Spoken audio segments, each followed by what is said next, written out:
안녕하세요. 배신의 장미입니다. 오늘의 사연 시작하겠습니다.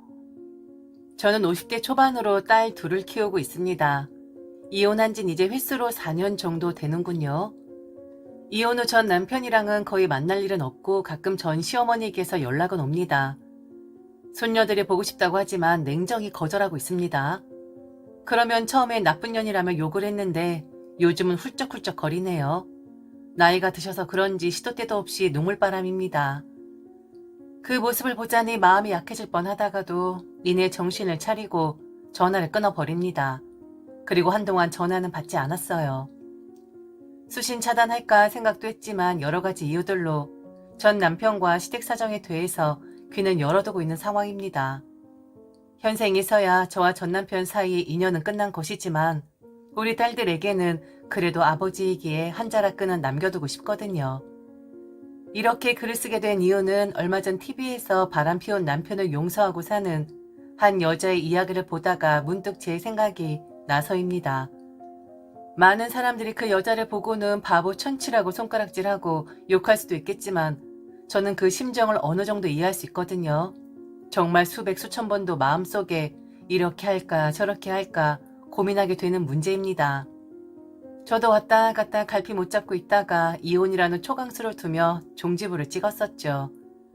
대단한 이야기는 아닌데 어떤 친구가 저의 이혼 이야기를 듣고 완전 속 시원하다고 말한 적이 있어서 한번 이야기해볼까 합니다.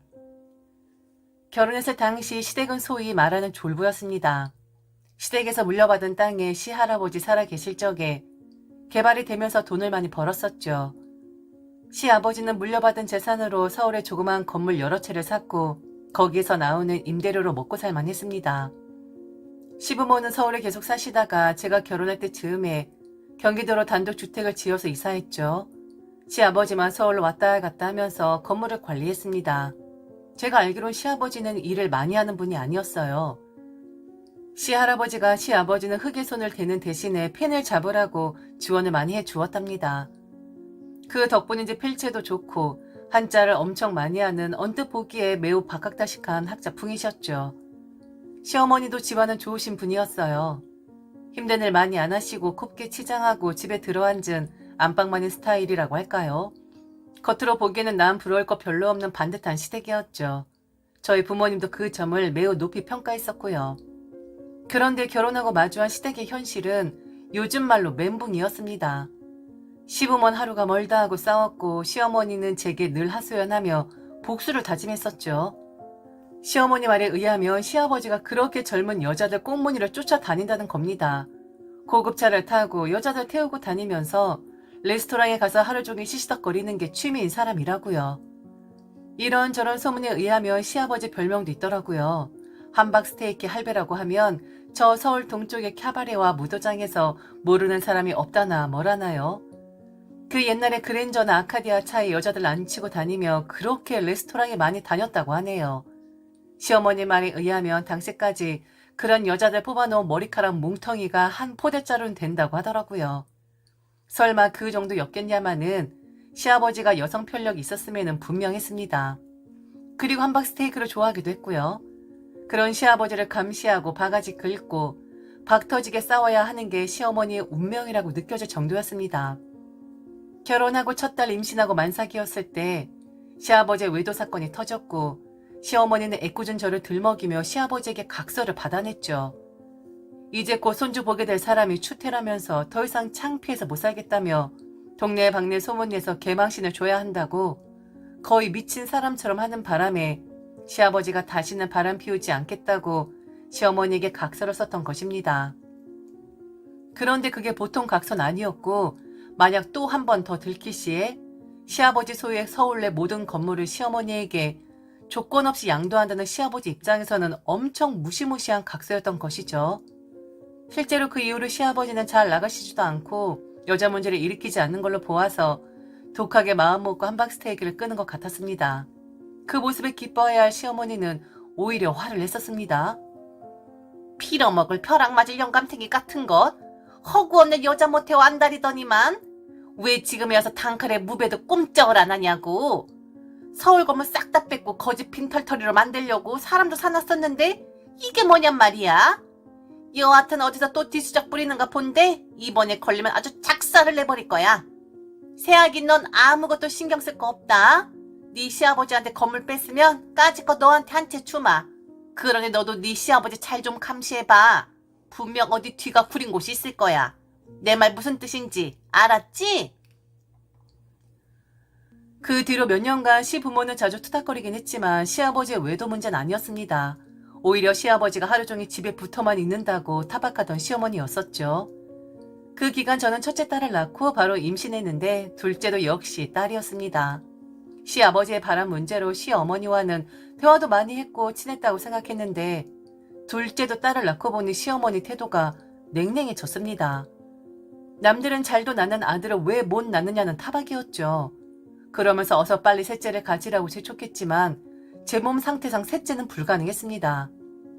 둘째 낳기 전에 보였던 근종이 더 커지면서 둘째 낳고 몇 달 지나 자궁 절제를 해야만 했거든요. 시어머니는 제가 애도 못 낳는 여자라고 구박을 하더라고요. 처음엔 아들 못 낳고 병까지 얻었기에 죄송스러운 마음이 더 컸는데 시어머니 구박이 이어지자 내가 왜 자식을 둘이나 낳아놓고도 이런 소리를 들어야 하는지 억울하고 분하더라고요. 그러면서 시어머니와 사이가 틀어지기 시작했습니다. 부인과 수술을 하고 운동을 많이 하라는 의사의 말에 그때부터 외부 활동을 심심찮게 했습니다. 수영도 좀 배우고 에어로빅도 하고 건강에 신경을 많이 썼었죠. 그러다가 어느 날 우연히 시아버지와 어떤 여자가 어느 레스토랑에 들어가는 것을 보았어요. 말로만 듣던 함박 스테이크 집이었죠. 운동을 마친 때라 그냥 자연스럽게 레스토랑으로 들어가게 되었는데 처음이었어요. 어둡고 쾌쾌한 분위기의 그런 인테리어와 분위기 말이죠. 둘러보니 시아버지와 어떤 젊은 여자가 나란히 앉아서 어깨동무를 하고 있더라고요. 저는 시아버지에게 가서 여기서 뭐 하시냐고 물었습니다. 시아버지는 바로 어깨동무를 풀고 얼떨떨 하시더라고요. 자리를 옮겨서 시아버지와 이야기를 나누었죠. 저는 시어머니가 시아버지가 바람피는 것을 보면 지체 없이 말해달라고 했다. 아주 엄청난 각서를 쓰신 것으로 아는데 시어머니가 제보해주면 건물 한 채 넘겨주기로 했다 말했죠. 시아버지는 정색을 하시더라고요. 며느라, 그런 이야기 어디서 함부로 하고 다니면 안 돼. 내가 관리하는 건물 세입자인데 오다 가다 만난 거고 열심히 살길래 격려 차원에서 한박 정식 한번 먹인 것 뿐이다. 네가 네 시어머니에게 이야기하려는 거 그거 생사람 잡는 거야. 그나저나 우리 며느리 귀한 손녀딸 둘씩이나 낳아줬는데 내가 해준 게 없어 늘 미안했다. 그렇지 않아도 조만간 너 불러서 선물 하나 주려고 했어. 필요한 거 있으면 말해봐라. 시어머니에게 한 거는 대신 선물을 주겠다는 것이었습니다. 그땐 이미 아들 못 낳는다고 갈구는 시어머니에게 오만정이 다 떨어졌을 때였는지라 괜히 시어머니 조언을 시킬 생각도 없었기에 차라리 정당한 나의 몫을 박자 생각이 들더라고요. 톡 까놓고 저도 건물주 한번 되고 싶다고 질렀습니다. 정말 이제 될 대로 되라는 시기였죠. 시아버지는 침 음성을 흘리며 오래 고민하다가 마침 제가 살던 동네에 있던 4층짜리 건물을 주기로 했네요. 대신 시어머니에게 비밀은 물론 시누이들에게 비밀로 하라고 했죠. 저는 시댁 식구 모르게 은밀히 건물을 증여받았습니다. 남편도 모르게 말이죠. 나중에 남편과 이혼소송하면서 건물 증여 이야기가 나왔는데 저는 시아버지 비밀을 지켜주는 대가로 받은 정당한 증여임을 주장했고 재판부에서는 재산 분할 목록에서 증여받은 건물을 빼주었네요. 그 뒤로 시어머니에 대한 원망이 많이 줄었습니다. 시어머니가 뭐라고 한들 한 귀로 듣고 한 귀로 흘리게 되더라고요. 저는 건물주인데 시어머니는 여전히 시아버지로부터 생활비를 타서 쓰고 있었거든요. 그렇게 모든 게 순조롭기만 한 인생이었는데 이번엔 남편의 행동이 수상쩍었죠. 남편은 직장인이었습니다. 저희 애들이 초등학교 4, 5학년일 때 회사에서 부장이 되어 있었죠. 부장이 되고 나서부터 귀가 시간이 계속 늦어졌습니다. 남편 말로는 밑에 관리할 직원들이 많아짐에 따라 바쁘다고 하였어요. 술도 많이 마셨고 12시 전에 귀가하는 법이 없었습니다. 맨날 회식이었죠. 토요일, 일요일 빼고 주 5일 술이었어요. 의심조차 하지 않았습니다. 남편은 시아버지의 의도를 수차례 경험했었고 시아버지를 매인 비난했었거든요. 그러면서 자기 엄마 불쌍하다고 그렇게 시어머니 편을 들었었거든요. 그러면서 불륜 관계에 있는 것들은 인간도 아니라고 학을 떼며 욕했던 사람이었죠. 더군다나 딸들에게도 잘했었거든요. 나중에 커서 결혼시키기 아깝다며 평생 데리고 살겠다고 입버릇처럼 말했었습니다. 시어머니는 당신 아들이 사회생활 한다고 고생한다면서 저에게 수시로 전화해서 오늘 저녁엔 뭐 해 먹일 거냐, 이번 주말엔 뭐 해 먹일 거냐 아주 징글징글하게 식사 메뉴를 물어보곤 했습니다. 그러면서 딱히 할 반찬이 없다고 하면 장어 사다 구워서 먹이라며 스테미나 음식 해 먹이라며 엄청 귀찮게 했습니다. 참다 못해 제가 한마디 했죠. 더 이상 애 낳을 일도 없는데 정력에 좋은 것은 못하라 계속 해 먹이라는 거세요? 고기랑 야채 고루고루 먹이고 있어요. 그러니 그런 말씀 좀 그만하세요. 귀에 딱지 않겠어요. 애를 더 낳을지 안 낳을지 네가 어떻게 알아? 빵멀 아직 나이가 9만리 청춘인데 너랑 헤어지고 다른 여자랑 만나서 재혼할지 모르는 일 아니냐? 또 그렇게 창담하지 마라. 그러게 누가 수술하래? 애 하나 더 낳고 수술했으면 될 일을 뭐가 그렇게 급하다고 지 마음대로 해놓고 누구를 탓해? 이건 뭐 아들 이혼하라고 고사 지내는 것도 아니고 노망이나 치매가 왔나 싶었습니다. 남편한테 이야기했더니 실수를 흘리더라고요. 그러면서 제게 농담인 듯 진담인 듯 어디 가서 아들 하나 나와오면 키워주냐는 식으로 말하더라고요. 그날 일은 그냥 그런 해프닝으로 넘어갔습니다. 그런데 말이죠. 여자 직감이라는 게 있잖아요. 시어머니 말도 그렇고 외도 바람 이런 거라면 치를 떠는 남편이었는데 뜬금없이 아들 타령이라뇨. 이건 의부증이 아니라 뭔가 합리적인 의심이었습니다. 그때부터 유심히 남편을 지켜보았습니다. 퇴근 후 와이셔츠에 여자 냄새가 나진 않는지, 핸드폰의 통화 목록에 이상한 점은 없는지, 주말 외출에 수상한 점은 없는지 몇 달을 그렇게 감시했음에도 아무런 혐의점을 찾을 수 없었죠. 저는 스스로 의부증이 아닌가 심각하게 고민이 될 정도였습니다. 혼자 뻘짓을 했구나 싶어서 남편에게 미안해서 더 잘해줘야지 생각하고 있던 어느 날 새벽이었습니다. 남편은 여느 날과 다름없이 회식이 있었는데 그날은 회사 창립 기념일이라고 부장급 이상은 호텔에 빌려서 밤새도록 술을 마시기로 했다고 몇 주일 전부터 말했던 때거든요. 회사 창립 기념일이 맞았고 저와는 친한 남편 회사 동료 부장의 사모와의 전화 통화에서도 같은 일정임을 확인했기에 정말 추호의 의심도 없었습니다. 그래서 그날은 남편 기다리지 않고 일찍 잠자리에 들었는데 새벽 2시쯤인가 전화가 울리는 겁니다.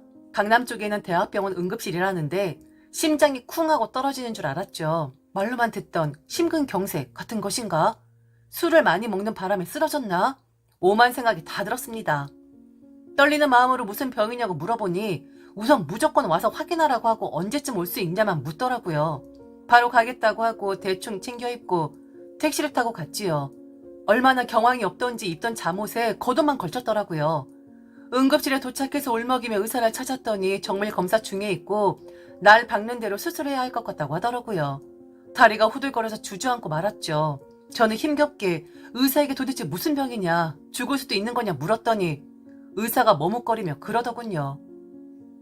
죽을 병은 아니고요. 정밀검사 나와봐야 알겠지만 흔히 말하는 골절입니다. 정확하겐 찢어진 것이지만요. 나머지 환자분과 이야기하세요. 골절? 찢어짐? 귀를 의심했습니다. 거시기가 골절되었다고 하더라고요. 생각하느라 멍하니 몇 분 있다가 비척대며 일어나 남편의 병상 쪽으로 갔습니다. 검사에 들어갔다고 조금 있으면 돌아온다고 하더라고요.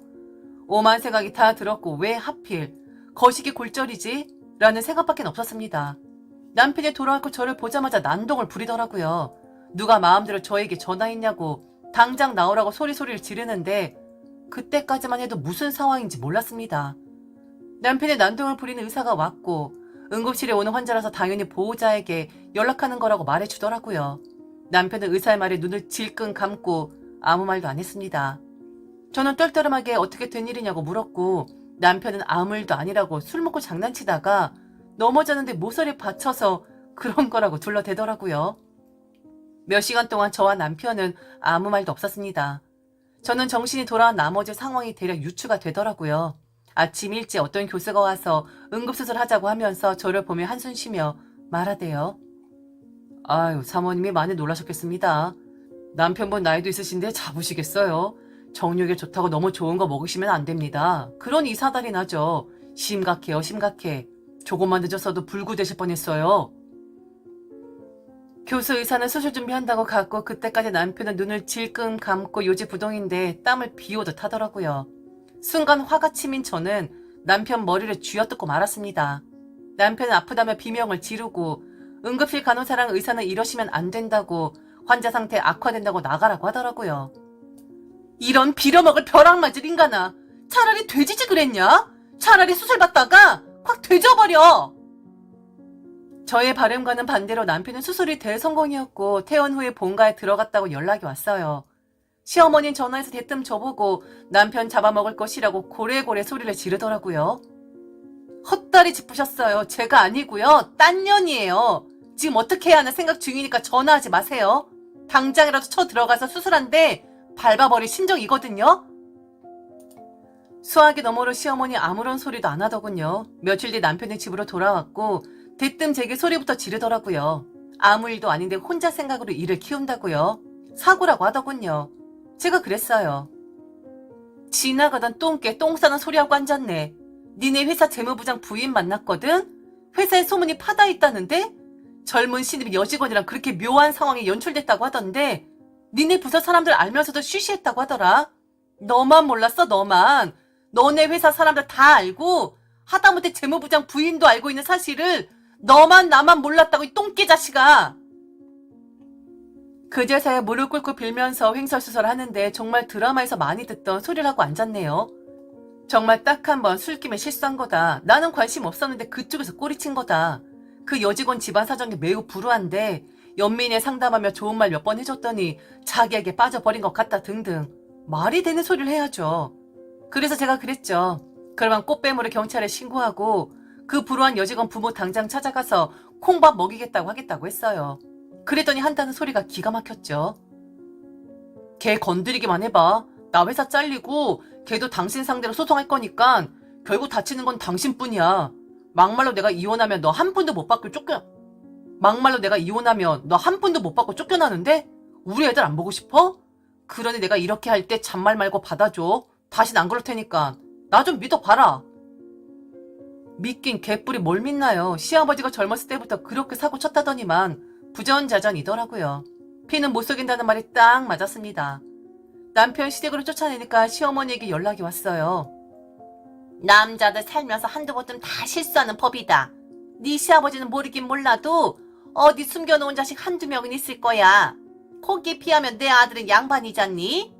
포용하고 넘어가는 것도 내조 잘하는 여자 덕목이야. 그러니 너도 이쯤에서 그만해라. 애들 생각해야지.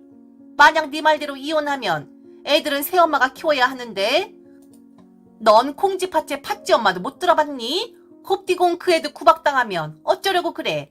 그러다 잘못되면 얼마나 후회하려고. 그래서 다들 자식 보고 참는 거다. 너도 애미잖아. 좋은 말 할 때 그냥 넘어가라. 두루두루 그게 좋아. 뭐가 두루두루 좋다는 거예요? 이게 뭐 두루치기예요? 그리고 제가 왜 빈털터리로 쫓겨난다고 생각해요? 이건 당신네 아들이 쫓겨나는 거죠. 저 다 받아낼 거예요. 이렇게 끝낼 것 같아요? 구경이나 하시고요. 그리고 말 안 한 거 있는데 우리 집 사는 동네 함박스테이크 집에 그렇게 아버님이 들락날락 거리시더라고요. 어머님이나 내조의 여왕으로 사세요. 그렇게 쭉정이로 말이죠. 그 뒤로 저는 복수의 일념으로 뛰어다녔습니다. 그 불우한 신입 여직원을 찾아가서 패대기 치고 그 불우하다는 애비를 찾아갔죠. 불우하긴커녕 잘 살더라고요. 꽤나 배운 집 사람들 같았어요. 한 번만 용서해달라고 그 집 엄마가 무릎 꿇고 빌었죠. 그 집 아버지는 그 집 딸내미 당장 머리 깎여서 비구니를 출가시킬 테니 집안 망신만은 피하게 해달라고 사정을 하더라고요. 고소하지 말아달라는 거죠. 저는 용서해주는 조건으로 그동안 남편과 여직원 사이에 있던 사실을 낱낱이 작성하게 했고 공중 사무실로 데리고 가서 공증받게 했습니다. 공중 변호사는 이런 일은 또 살다가 처음이라면서 헛웃음을 짓더라고요. 남편에게 보여줬죠. 부들부들 떨더라고요. 그러면서 한 번만 용서해주면 각서든 뭐든 다 하겠다고 하는데 저는 이미 오만장 다 떨어지기도 했고 절대 용서할 사정이 아니라고 생각했어요. 남편 옷가지랑 물건이랑 밖에다 내다 던져버리고 이혼 소송했습니다. 위자료랑 양육비 제대로 받아냈습니다. 거기다 남편은 회사 잘리기까지 했고요. 그 여직원 머리 밀 때 그 집에 찾아가서 참관했죠. 바리가인가 뭔가로 그 집 아버지가 머리를 밀었었는데 곡소리 나게 울더라고요. 그 여자도 울고 그 집 엄마도 울고 말이죠. 남편도 다시는 보고 싶지 않아서 얼씬도 하지 말라고 했습니다. 그랬다간 여자한테 받은 공증서류를 온 세상에 다 뿌려버린다고 했죠. 그랬더니 시아버지가 저를 불러다 이야기하더라고요. 공중 원본을 자기를 주면 3층짜리 건물 한 채를 주겠다고 하더라고요. 남편이랑 그 여자에게 복수도 다 했으니 솔직히 필요 없는 서류였는데 후하게 값을 쳐주더라고요. 건물이 한 채도 아니고 두 채나 제게 넘어온 사실을 알고 시어머니랑 시누이들이 지랄지랄을 하며 거품을 물더라고요. 자기들 몫이 줄었다고 남편을 싸잡아 욕하는데 볼만했습니다. 돈 앞에선 엄마도 형제도 없었습니다. 저에게 고래고래 소리 지르고 막말하는 시어머니에게 한마디 더 해줬습니다. 이제 댁의 아드님에게 좋은 거 많이 먹이시고요. 꼭 손자 하나 더 보시길 바래요. 근데 제대로 작동이나 할까 모르겠네요. 지난번 보니까 염증 많이 생겨서 잘 걷지도 못하더라고요. 이번 일로 스트레스 좀 받았나 보더라고요.